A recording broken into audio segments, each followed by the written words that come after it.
दोस्तों आज मैं लेकर के आया हूं आप सभी के लिए एक बहुत बड़ी खुशखबरी। उन सभी छात्रों के लिए एक बहुत बड़ी खुशखबरी है जो शिक्षक बनना चाहते हैं। तो आइए मेरे प्यारे दोस्तों मेरे साथ, मैं आपको पूरी डिटेल के साथ सारी बातें यहां पर बताने वाला हूं। यह है कि बिहार विद्यालय परीक्षा समिति की तरफ से ये आया है।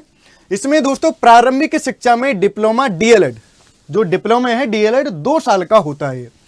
पाठ्यक्रम के सत्र 2025 से 27 में नामांकन हेतु डीएलएड संयुक्त प्रवेश परीक्षा 2025 के आयोजन के संबंध में आवश्यक सूचना है।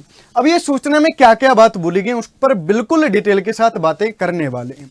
जैसे यहां पर आप देख रहे होंगे दोस्तों कि उक्त प्रवेश परीक्षा हेतु ऑनलाइन माध्यम से दिनांक 11/1/2025 से 22/1/2025 तक आवेदन आमंत्रित किए जाएंगे। यानी कि दोस्तों आवेदन की जो तिथि है वो कितने तारीख से है? 11/1/2025 से 22/1/2025 तक आप आवेदन कर सकते हैं। अब आवेदन करने के लिए किस किस चीज की आपको आवश्यकता होती है उस पर विशेष चर्चा करने वाले हैं।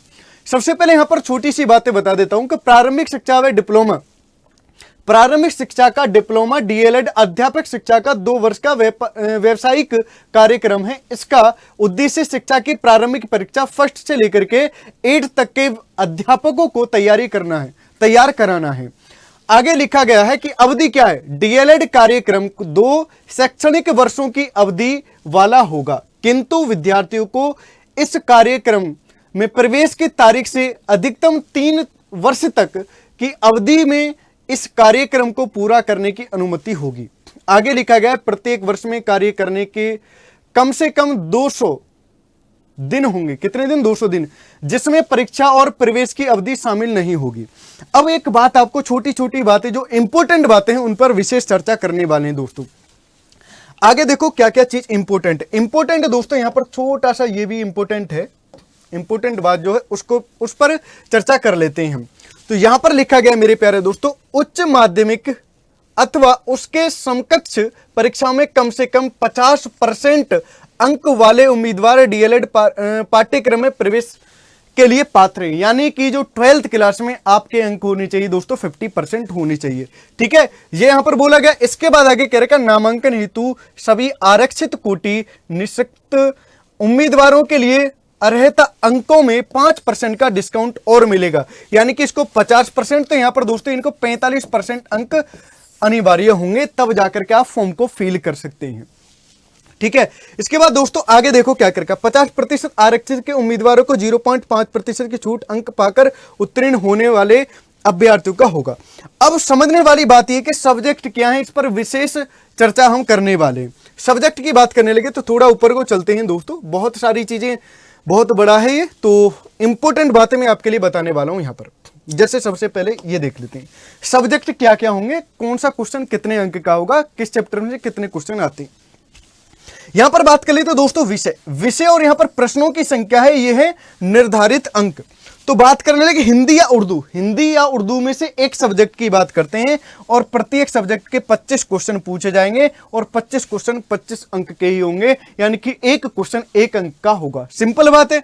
इसके बाद मैथ की बात करने लगे दोस्तों तो 25 क्वेश्चन होंगे और 25 ही अंक के होंगे। फिर इसके बाद विज्ञान के 20 क्वेश्चन 20 अंक के और सामाजिक अध्ययन 20 क्वेश्चन दोस्तों 20 अंक के होने वाले हैं। आप कहेंगे बस इतना ही? अभी इतना ही नहीं, कुछ और भी है, वो भी मैं आपके लिए बताने वाला हूं।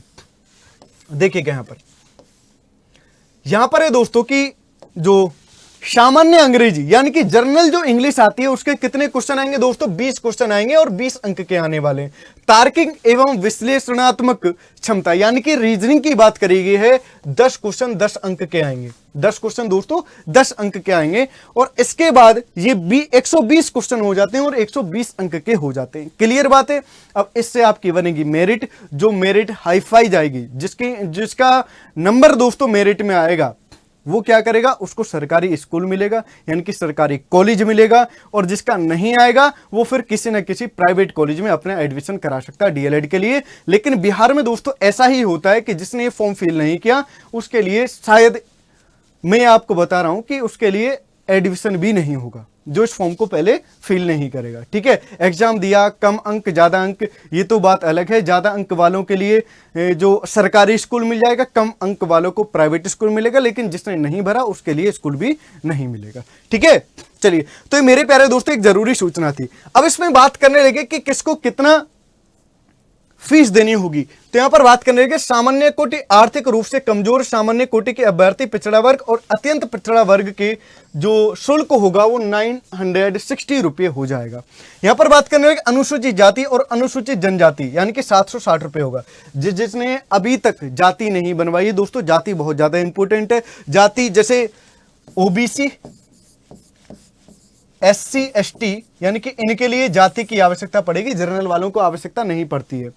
तो जिसकी जाति नहीं बनी है वो जाति बनवा लीजिए, क्योंकि बहुत लंबा टाइम तो इसमें है नहीं।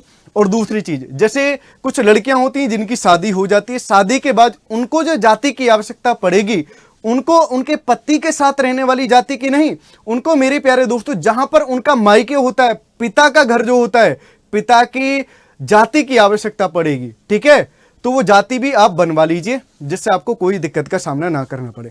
तो मेरे प्यारे दोस्तों ये एक थी छोटी सी इंफॉर्मेशन, वो इंफॉर्मेशन मैंने आपके लिए बता दी है। मस्त तरीके से अपनी तैयारी कर लीजिए, बहुत टफ पेपर नहीं आता है। जब इस पेपर को आप क्वालिफाई कर लेंगे, आपको कॉलेज मिल जाएगा।